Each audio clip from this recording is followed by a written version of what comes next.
1900 50 بروز اتوار پیدا ہوئے۔ والدہ مقبول النساء نے معاشی تنگی کے باوجود انہیں بڑے ناز و نیام سے پالا۔ ان کے والد کپڑے کے ایک کارخانے میں کام کرتے تھے۔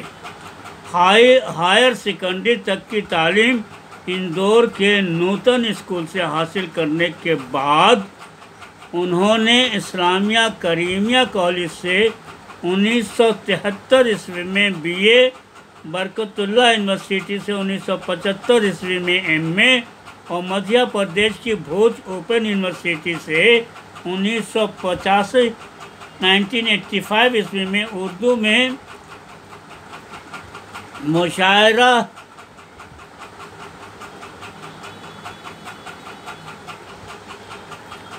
مشاعرہ کے موضوع پر تحقیقی مقالہ لکھ کر کے ڈاکٹریٹ کی ڈگری حاصل کی۔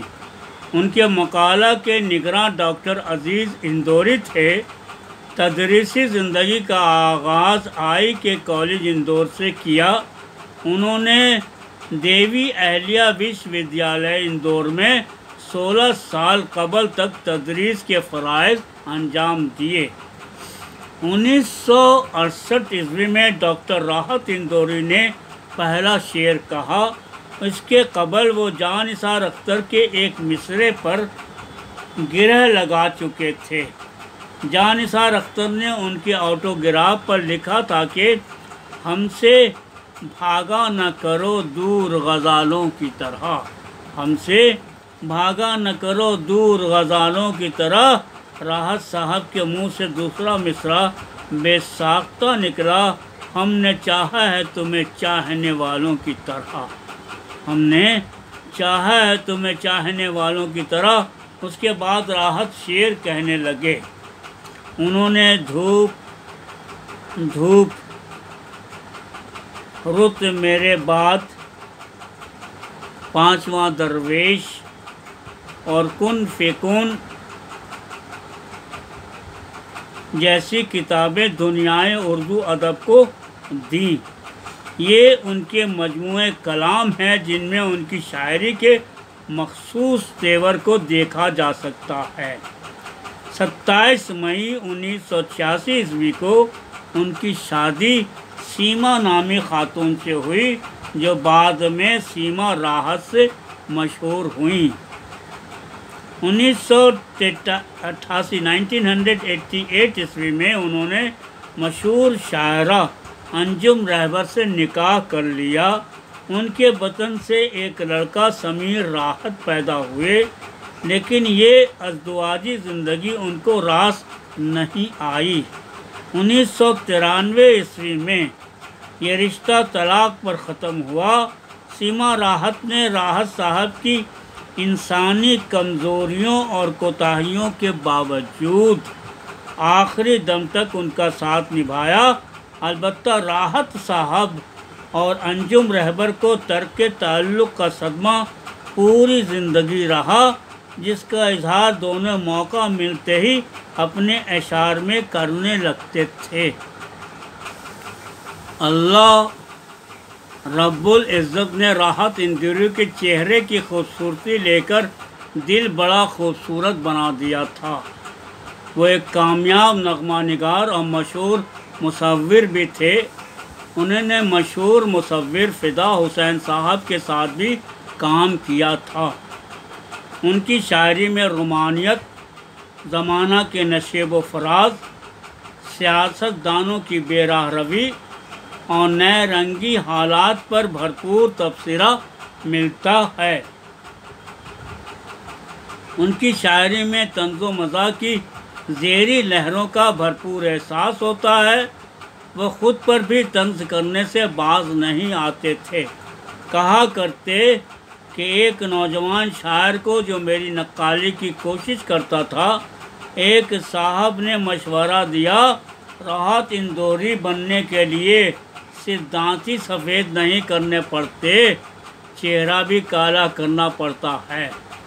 راحت اندوری نے 1 درجن سے زائد فلمی نغمے لکھے، جو منا بھائی، MBBS، آشیاں، فریب، مڈر، غدار وغیرہ میں فلمائے گئے، لیکن انہوں نے جلد ہی محسوس کر لیا کہ پروڈیوسر اور ڈائریکٹر کی جی حضوری ان کے بس میں نہیں ہے۔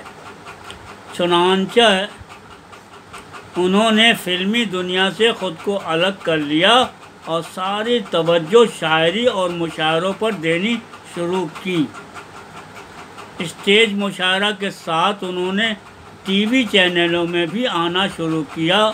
سب ٹی وی کے پروگرام واہ واہ کیا بات ہے، بہت خوب، اور کپل شرما کے شو میں بھی ان کی طوطی بولتی تھی۔ ان کی شاعری کا اپنا رنگ و آہنگ تھا اور پیشکش کا انداز بھی اپنا تھا، اس لیے لوگ ان کو پسند کرتے تھے۔ انہوں نے ترقی پسندی کے خول میں خود کو بند نہیں کیا۔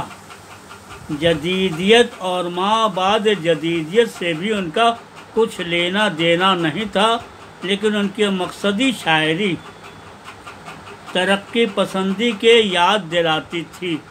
ترقی پسندوں نے معاشی جبر و استحصال اور انسانی محرومی اور نامرادی کو موضوع سخن بنایا تھا۔ راحت اندوری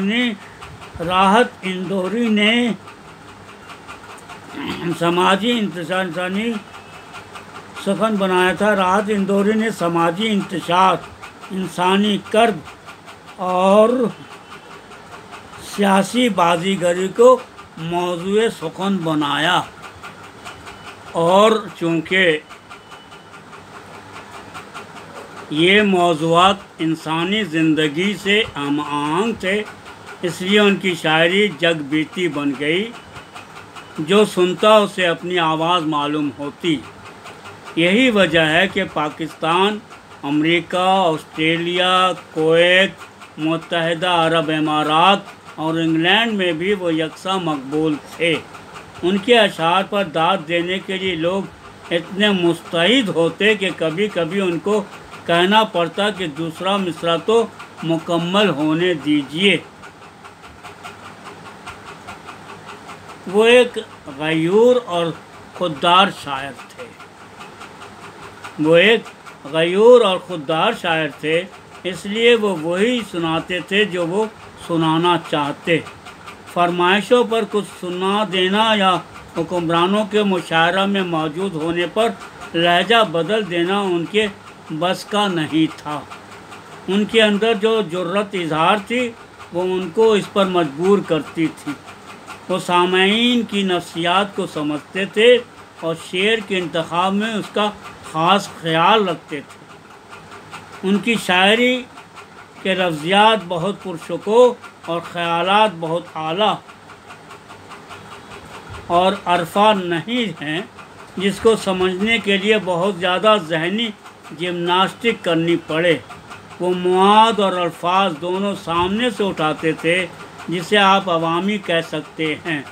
نذیر اکبر آبادی عوامی شاعر تھے، لیکن وہ دور دوسرا تھا۔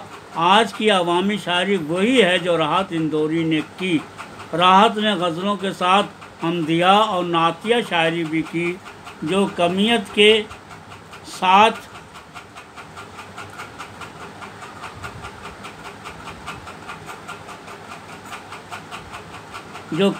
کے اعتبار سے کم لیکن کیفیت کے اعتبار سے اعلیٰ و عرفہ ہے۔ ان اشعار کو پڑھنے کے بعد ان کی ایمانی حرارت، اعتقادی استواری اور کامل حب نبوی کا پتہ چلتا ہے۔ وہ سب کچھ ختم ہونے کا جہاں تذکرہ کرتے ہیں، وہاں یہ بھی کہتے ہیں کہ ایک ایمان ہے جو اب تک باقی ہے۔ راحت اندوری گزشتہ 4 ماہ سے اپنے طور پر ہوم کوارنٹائن تھے۔ صرف علاج و معالجہ اور جانچ وغیرہ کے لیے گھر سے نکلا کرتے تھے۔ سماجی فاصلہ کا بھرپور خیال رکھتے تھے۔ انہوں نے نیوز 18 پر عید کے موقع سے آخری بار اس کی جانب سے منعقد اسٹوڈیو مشاعرے میں اپنا کلام سنایا تھا۔ وہ لاک ڈاؤن سے بہت پریشان تھے اور انہیں اس کا غم ستا رہا تھا کہ مسجدوں کے دروازے بھی بند ہیں۔ ان کا آخری شعر اسی حوالے سے ہے، خاموشی اوڑھ کے سوئی ہیں مسجدیں ساری، خاموشی اوڑھ کے سوئی ہیں مسجدیں ساری، کسی کی موت کا اعلان بھی نہیں ہوتا۔ تو دوستو ابھی آپ ایس ایم راشد کی ادبی دنیا میں ایک مضمون سن رہے تھے، راحت اندوری۔ راحت اندوری اب ہمارے بیچ نہیں رہے ہیں، اللہ مغفرت فرمائے اور انہیں اپنے حبیب کے صدقے جنت الفردوس میں اعلیٰ سے اعلیٰ مقام عطا کرے۔ تو پھر ملیں گے کسی اور پروگرام کے تحت، تب تک ایس ایم راشد کی ادبی دنیا کو اجازت دیجیے۔ اللہ حافظ۔